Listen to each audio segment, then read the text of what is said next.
takže kľudne ma volaj Henika. Som špecialistkou na celoživotné vzdelávanie, čiže vyštudovaný andragóg a som autorom projektu Životológia. Je to ročný vzdelávací program pre stredoškolskú mládež, ale využiješ to aj ty, keď si dospelý, keď si aj starší alebo mladší. Životológia je o všetkom, čo nás v škole nenaučili, potrebujeme to do života. Sú to zručnosti, schopnosti, ktoré využívame každý deň. A preto sa životológia delí na 4 oblasti. Prvá je vzťahológia.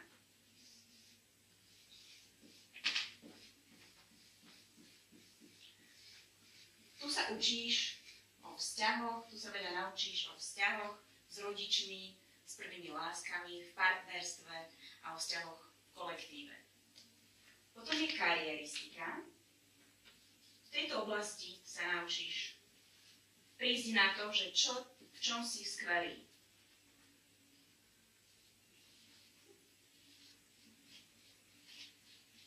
Čo sú tvoje silné stránky, čo by ťa bavilo, nastaviť si nejakú svoju životnú víziu a aké strategické kroky k tomu pripraviť.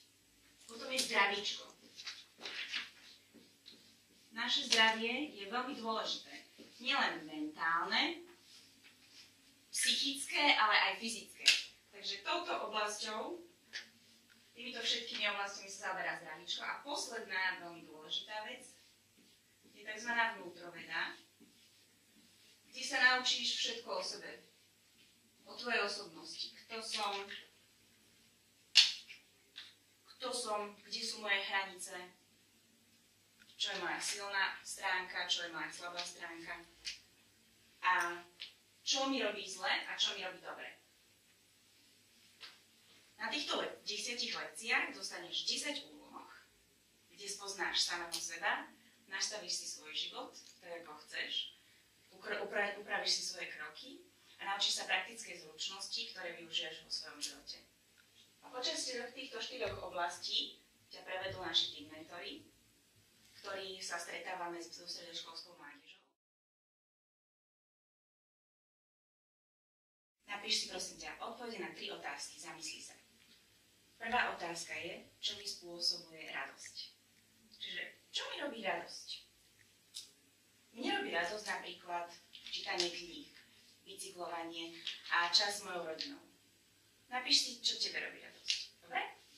Druhá otázka. Z čoho máš najväčší strach? Ja keď tak rozmýšľam, tak najväčší strach mám zo zlyhania, z neúspechu. Takže premysli si, čo je tvojim najväčším strachom.